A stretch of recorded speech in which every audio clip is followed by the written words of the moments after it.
Hello and welcome back to another SwansCast match preview where I think we're going to be chatting about a difficult game this week, and I've got Benjamin Bloom joining me to discuss Swansea City versus Ipswich at the weekend. So welcome back, Ben. You've been here a few times now, so nice to have you. Nice to be back, Luke. Yeah, and I think we caught up earlier in the season, I just mentioned off camera.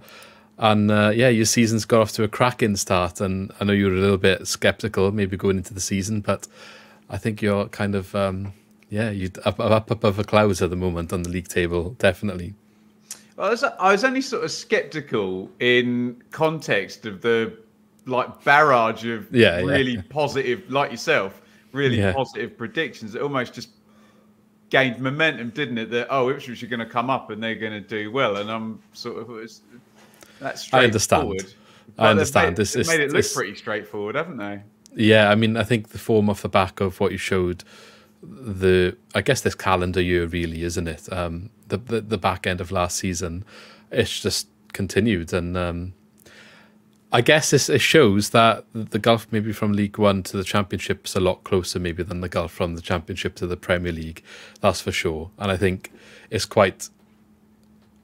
should give teams confidence in League One that they can come up and definitely make a name for themselves in this league.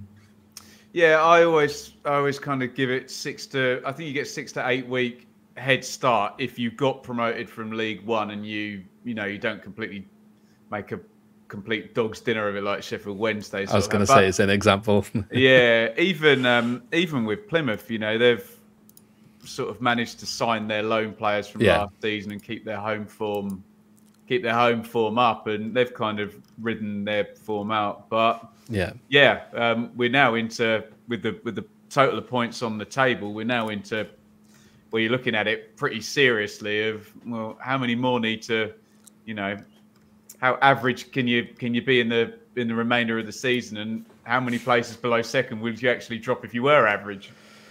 Yeah, definitely dizzying heights. I think we're all looking up enviously. But just before we get into the nitty-gritty and the detail of this video, then obviously Ben is joining me. He's got his own championship content channel. I'm sure most people watching and listening have probably seen some of Ben's videos at this point. But also part of the Blue Monday podcast. And you said you're going to be doing a preview video on Friday that will be released as well, yeah? I got that wrong. Yeah, it's on Thursday. Thursday. That's fine. That's fine. We'll be covering it on Thursday, and there's a show afterwards as well, live show that Swansea fans would love them to join on Sunday. Yeah. Come and gloat if you've won. So depending when you're watching this, it should be out on Wednesday evening. We're recording it Wednesday evening, so go check out the Blue Monday preview, which will be on Thursday, and after the game on Saturday, there will also be a talk about the match afterwards and hopefully talk about positive things from a Swansea perspective. But maybe you want to jump on there either way to hear what the opposition think of how we performed, regardless of the results. So go check those things out. I'll link all the links and channels and Twitter accounts and etc. in the description. Right, let's get into them. We will come back to maybe looking at form in a match and stuff, but I like to start these videos by taking it all the way back to the summer. Especially for Ipswich, you've come up from the League One last season. We mentioned before the form that you showed in the progress to that promotion was, I want to say it was one of the best forms in Europe at the time. Is that correct? Yeah. Oh, it was insane. Yeah. Yeah, an insane run of form. Obviously continued into this season, but in the summer, did anything other than transfers and players change at the club? Over the summer, basically, that's of note, if you like. Obviously, a different league is one of them, but otherwise, the biggest thing was the manager signing a contract extension because, as you can imagine, with the way the results have been going and his age, Kieran McKenna now starting to be very high up. But there was a big sense that they were going to, like you mentioned, going to ride it out, and that there'd been a team built in League One, and particularly with the signings that came in January, we're going to kind of be given the backing to have a crack at the Championship. Few extra signings came in, but as it turned out, they've been, because the teams kept winning, they've been able to drip them in nice and carefully. Speaking of any signings then, so who has come into the team and has actually made a bit of an impact this summer, and maybe anyone that maybe you've lost as well that you've noticed has made a bit of a difference? The incredible answer is nobody. So George Hurst we had on loan last season. He signed permanently. Otherwise, well, Wes Burns is not going to be there. Most 90% of the team were there last season, with the exception of Brandon Williams, who's on loan from Manchester United.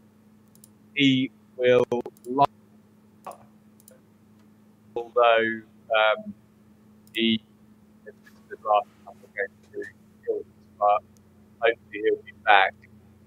And the incredible story of Vaclav Hladky, the goalkeeper, who was absolutely in no way, shape or form going to get near the team, because we had Christian Walt and he was brilliant last season. And I don't know if you've ever had this happen at Swansea, where someone is nowhere near the team, there's an injury, they come in and turn out to actually be better than the guy that you thought was the third choice. He's been incredible. If the season finished now, he'd be the player of the year. He's been fantastic, Hladky in goal. So really, it's the team from last season that Mike Duff faced with Barnsley, but probably with a different right-hand side at the weekend. Yeah, you mentioned about if that ever happened to Swansea. I would say the most famous example would be Ben Davis's inclusion when he came into the team from the youth setup. Kind of unexpected. We didn't really have, just into the Premier League at that point, that many coming through. I think Neil Taylor picked up, maybe broke his leg or something. So Ben Davis came into the team and Taylor really struggled to get back in afterwards. So yeah, that's probably the biggest example there, but definitely have had that happen. Okay, so that's actually quite interesting, the fact that there's not really been that much change after a promotion. Usually, I think you expect a few signings need to come in, and then to show the form that you've shown to get where you are just shows the togetherness, how the style of play, the way the team is built, and the tactics, and buying into what the manager's doing can get you progression and success, I guess. Okay, so let's move on. So style of play. People might not have watched what Ipswich did, as successful as it was at the back end of last season. They might have seen a little bit more of it now going into the Championship, especially sitting in second place. But what sort of style of play would you expect to see? And it's obviously important to say Swansea travelling away to this game. We're going to be the away team. So would it differ, the fact that you're at home? Absolutely, massively, yeah. If you've looked at the home and away results, I don't even know what the numbers are, but we've had a 4-3, a 3-2, a 4-3 win, a 4-3 defeat, a 4-2 win. It's just been absolutely balls to the wall goal fest at Portman Road. Just if teams come and attack, they've just been incredibly open games, all of them. So yeah, just expect Ipswich to try and progress the ball from Hladky in goal. You know, I know Mike Duff loves pressing, so there'll be some fun moments of us trying to pass across the 6-yard box on Saturday and 3 Swansea players trying to close the ball down. But yeah, that's the plan. Nice rotations, you know, playing through the first press and then finding the pockets further up the pitch has been the plan. It's been a bit more counter-attacky away from home, but at home, just all-out attack, basically, which has been great fun. It's quite scary to see. You're in second anyway, but I looked at the stats for you, and you're actually top of the home table. So, not to make it more pessimistic for any Swans fans watching there. What's the Swans away form like, Luke? So I'll give them both. So Ipswich's home is played 7 with a +9 goal difference and 18 points, and Swansea's away form is, well, actually not as bad as what I thought. We're 9th on the away form, a lot better than at home. Played 7 +2 goal difference with 10 points. So what's the goals for and against in the Ipswich home games? Because it must be ridiculous. Even the amount we've conceded is probably ridiculous. You're +9, so I haven't got the detailed breakdown here. If I can get it, against, oh, there we are. I have got it here now. 22 scored and 13 conceded. Now, if you look at Leicester sitting in second, who are also on 18 points just with a game ahead, so they played one more. and this is just a home form now. They've scored 11 and conceded 4, so that's a massive difference on both ends of the spectrum. I know what I'd rather watch now. Leicester are very good. Yeah, of course. You want to see the goals, indeed. don't you? As long as you're coming out on the right end of it. Yeah, right. Yeah. Yeah. Well, yeah, interesting. You mentioned the press. I want to ask, actually, because you'll probably know a lot more than me. We obviously know about what Michael Duff has brought to Swansea this season, and it's definitely a work in progress. We have seen some of the press, maybe not to the extent as what you were seeing from Barnsley last year. So you will know from when you played him last year how those games got on, and how did he get on against Ipswich last year then with this style of play that you'd expect him to bring on Saturday?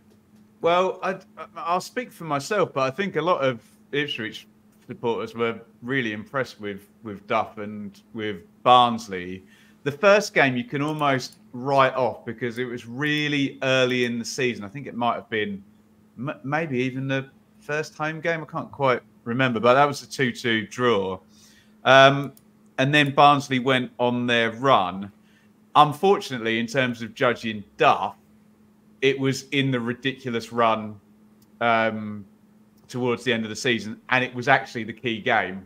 It was the game where we went there and Sheffield Wednesday weren't playing the same night, and it was, right, if you can go there and win tonight, this is actually happening, and we won 3-0, and that was just the way things were going towards the...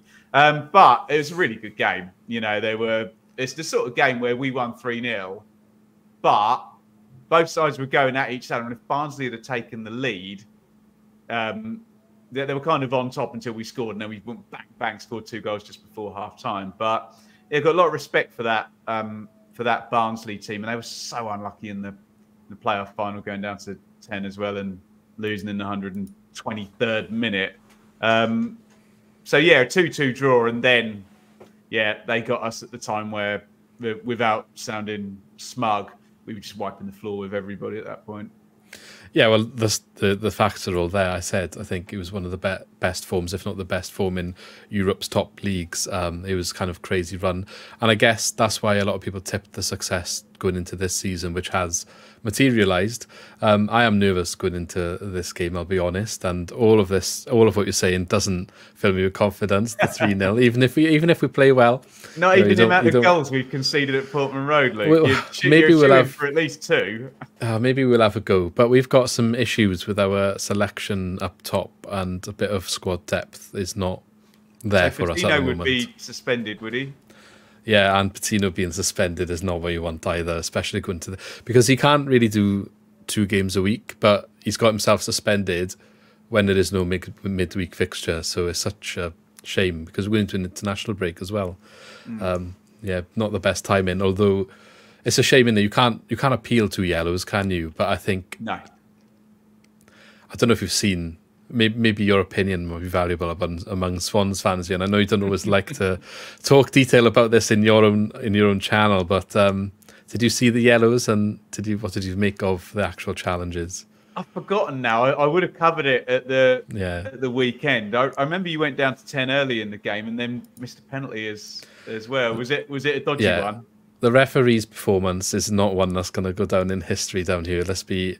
okay. I'll be honest about that. He got relegated from the Premier League the week before, so it's opened a lot of debate down here about, is that a fair system where a Premier League referee who isn't performing is then, right, you're not good enough, so you need to go down to the Championship. But if they're silly because there's no VAR so they referee differently, don't they? They referee differently, but then, you know, he's come down because he's making mistakes, and then in his first game he's made some more mistakes. That ultimately, you know, is that the correct way of punishing poor performance, really, because another team is suffering? You know, it's maybe us this time, but could be anyone in another example. But it was 2 yellow cards, and the second one there wasn't even contact, basically, is the bottom line. I think there was a bit of momentum in the challenge, and he jumps out of the way, the player goes down, and from the referee's position he obviously thinks there's a tackle there, but he literally doesn't. There's not even an attempt, it's just jumping out of the way. A poor decision. But we'll move on. We'll get over it. Held up for a good point, to be fair. Okay, going into this game then, how would Ipswich be expected to line up, and like what sort of formation would they be looking at playing? So it's it would definitely be a 4-2-3-1. We're off. We're on a 3-game week, and we're the only us and Rotherham are the only teams doing it because of the postponed game. And if I'm not looking as handsome as I normally do, it's because I was there last night at Rotherham, and I haven't had much sleep, having gone back to Bedfordshire via the middle of Leicester. Go figure that one out with that diversion. So I will give you as good a guess as I can. I think it will be Hladky in goal.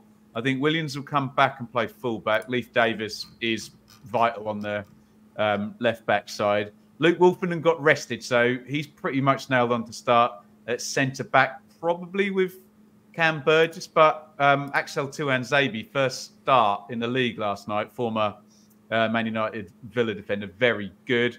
Morsey and Luongo will be the midfield pair, unless there's a 3-game week rotation thing, in which case Jack Taylor would likely come in. Hopefully, one of your Welsh boys, Nathan Broadhead, will be back because he's a baller and he was out ill last night. Connor Chapman will play 10.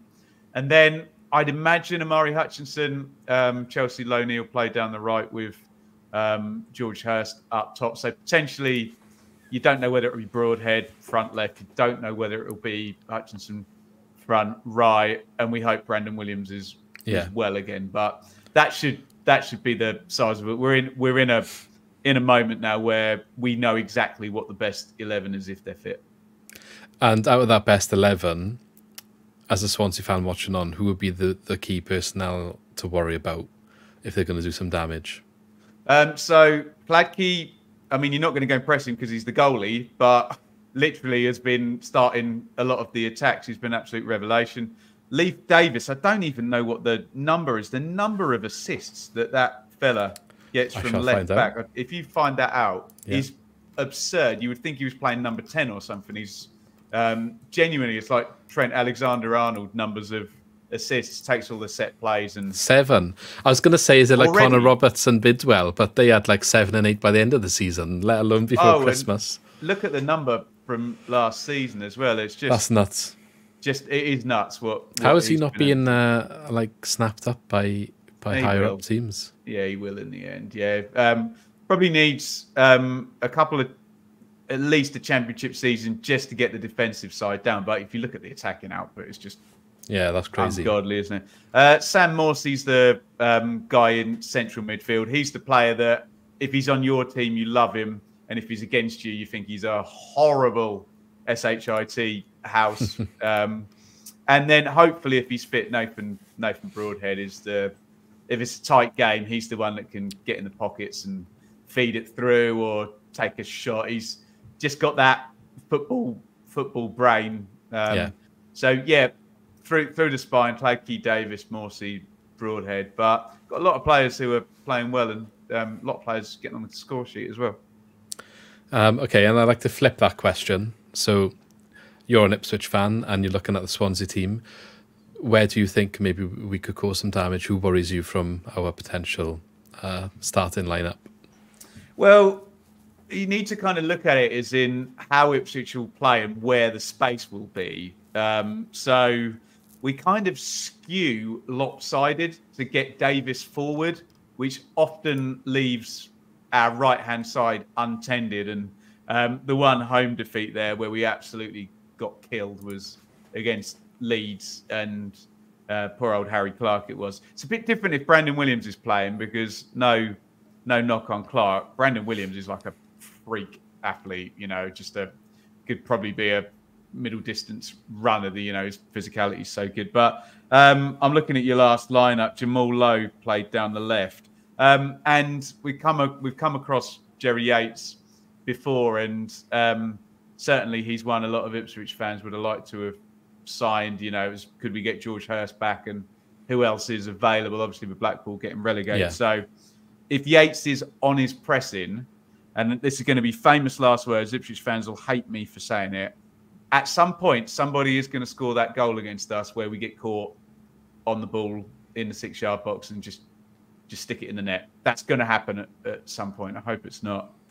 We know all about that under Russell Martin, don't you worry. Yeah, oh yeah, exactly. Yeah, there you go. And it's the same old names, isn't it?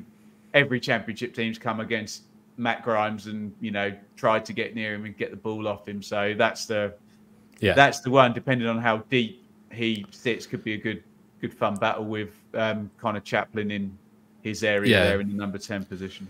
So he'll, under Duff, he's been perhaps getting a bit further forward and asked to be a little bit more direct and not so much keeping the ball ticking as his primary role, which it would have been under Russell Martin, but he does try and play that killer ball a little bit more often. And he's got on the score sheet a few more times, which suggests his presence further up the pitch as well this season. But you'd probably be paired with Fulton due to Patino's injury. And if you ask our fan base, their pairing this season hasn't been the most lucrative for us in the middle, so it doesn't allow maybe Grimes to be at his best. But we'll see. I think maybe it's a bit of a harsh criticism, but I guess we'll have more to say on it after this game. But yeah, it'll be interesting. It'll be interesting to see how the press works. I know Duff obviously had experience playing it against yourselves with Barnsley. We're still learning and working on it. I think we've seen some games where it's worked really well, like Norwich at home, and other games where we haven't seen it so much. So people have been a bit, you know, is the consistency there? Where's the direction of how the formation and the game plan is going? But they've had a week off. They should be as fresh as they can be to hopefully use it to their advantage, because it sounds like the way to get at Ipswich is really to be on it with the press then. We're so, especially at home, we're so open. And I'm trying to recall all the games, but Cardiff were 2-0 up and we beat them 3-2. Leeds beat us 4-3, so that's a 2 and a 4. Preston we beat 4-2, so they scored twice against us. Plymouth was 3-2. I can't even remember. Both teams to score in the bag then. Yes, most definitely. But you can see what's happened is that teams have gone toe to toe. They've got on the score sheet and can't quite get over the line. But here come Leeds with their year one parachute payment and 75 million quid's worth of forwards, and you know, go figure, they can stick 4 goals in. But did Perot score? Perot. Yeah, it was his debut. Yeah. Oh yeah, I remember. Yeah. The other thing as well, Luke, is we've played twice and we've been on the road at Birmingham and off to Rotherham. So, and there were some changes last night at Rotherham, but Morsey and Luongo both played. Davis played, Burgess played, Hurst started. So there's going to be some players, and we have seen at Portman Road a second half, little bit of a siesta. They just look knackered in the second half of some of these games, Ipswich, but often the damage has been done in the first half already. We have quite a similar thing, actually, I think, especially with this press system and our lack of options to be able to rotate the forwards especially. You'll notice maybe 50-60 mark. I think a couple of them will flag. Patterson often looks out on his feet. But I was going to ask you about that. Obviously, 3-game week for you, 2 draws. Maybe in regards to how your season's gone, are we coming up at maybe what has been the best time so far to give us an opportunity of getting something? Yeah, probably. Yeah. I mean, it's always the ideal one is you face someone and they're on a 3-game week and you're not, but you face them at home. So I suppose you've still got the travel aspect, and we're playing in our home stadium. But it does feel like the international breaks, you know, coming at a nice time, and we all know now it's just hell for leather right the way through to March after this one, isn't it? So there is a kind of end of block feel where you really just want to win the game to sign off for the 2-week break. But yeah, arguably it's a good time to play us, having done the two away draws on Saturday and Tuesday. Maybe the best that we would have available to us this season so far anyway. But that's pretty much everything that I would like to ask you from the football perspective. But I do like to end on a little bit of a less serious note and ask, when you go to these grounds, I know you go to a lot of games, what would be your favourite drink of choice? It doesn't have to be alcoholic, but what would you choose? If you could choose anything, it doesn't have to be something you've had, but if you had availability of anything you could choose, what would it be? I'll sound really snobby and middle class. Imagine having a lovely glass of champagne at Swansea and sitting there with your feet up. But you know the deal. It's going to be a flat pint that got poured half an hour before, that the guy just brings out of the brings out the back. I did and it's in a cardboard pint glass for us as well down here now. No. I remember, and again, this will sound very middle class and snobby. A couple of places, Watford and Brentford, had their own proper coffee van. So I'm a fuel up on black coffee and get wired type guy, and you get proper nice. And I remember at Brentford once taking my missus, and she could buy like a nice chocolate brownie and have a coffee, which you got to try and sell it to the missus to get her to go to a game, haven't you? And Kew Garden and a nice cup of coffee. Yeah, I'm with you on that. Me and Lee have been having the conversation on recent podcasts about how Swansea specifically don't do very well at maybe the match day experience when it comes to the hospitality and stuff. I've gone to a few away games where they have these food and drink or bars outside and street food and all that sort of stuff. Ours is still quite basic, the classic burger and chips, and we've got the fan zone thing now on the sort of plastic pitch, and I mean the silly thing is though, if you're winning, it's full. It's whatever they no one, everyone's loving the pre-match experience, so it's it's all down to what the 11 on the pitch do. Yeah, exactly. We had fireworks the other day to try and get the match experience better. So that was. It was our had the light show, Luke. Stoke with the light show, but really kind of. They had the lights were flashing. We were meant to have a light show, but I think they went off and on twice, and then there was some fireworks. So we've got American owners, and I think they're trying to bring a bit of that, to the match on an evening game. What's their sports team in the States? DC United. It's Rooney's one, isn't it? Where Rooney was. Yeah. So Kaplan is one of our majority owners. That's his. Yeah, but I think that's his preference of his team. They do probably a bit better. Better than DC United, aren't they? For goodness sakes. Yeah. We know that, but I think for him, like, he's American, isn't he? I guess. Right, okay. It's different. It's a different kettle of fish over there. There's no relegation. He bought us in the Premier League, and we're not there anymore. So. Whether there's full understanding of that concept, who knows, isn't it? But let's call it a day there. But thank you very much for joining me, Ben. Definitely would join you at the coffee cart. I'm into coffee myself, so would love that. But especially after today, very tired. But thanks for joining me. Go check out Ben's channel, Benjamin Bloom, on YouTube, and the podcast as well, the Blue Monday podcast for the Ipswich content. As I said earlier on, preview on Thursday, pre-match on Sunday. I'll be hosting on Sunday as well. Looking resplendent, having had more sleep. What time is that? 8. Oh, okay. I'm saying it with a big question mark, aren't I? I should know. I'm literally part owner of this podcast. Yeah, it's at 8 o'clock on Sunday. I'm get me ducks. We would love to get some Swansea fans in the chat. We try and call it, Luke, like yourself, Luke. We try and call it down the middle, so it's not going to be a silly where every 50-50 should have gone to Ipswich, every goal Swansea scored should have been disallowed, it's not like that. If you play well, we'll enjoy talking about what you did right. And if you have we had a horrible one against Plymouth a couple of weeks ago where we probably should have had a dog sow and a guy sent off just before half time, and we didn't, and that was great fun calling that down the middle, trying to persuade fans of their team that they should have got a red card that they didn't, which never goes down well, does it? No, not at all. The decision's always different depending on who you support, isn't it? Let's be honest. Which is complete folly, isn't it? It's total farce when it gets like that, isn't it? Yeah, exactly. But thanks very much for joining me again. I'm sure we'll catch up later in the season, and good luck for the remainder of the season. Hopefully you have an off day on Saturday, but then continue your fantastic form thereafter. Well, I'll be an absolute gentleman, and I'll say good luck for the entire season, and may the best team win on. Yeah. Safe travels to the Swans fans, because that's a hack. That's a good 4 hours, isn't it? Across. I was eyeing it up, but unfortunately, not going to be coming. But I was close. But I won't be going to this one. It is quite a drive. Yeah. But there we go. Those who are travelling, enjoy the drive, and if you see Ben, go and say hello. But thank you very much.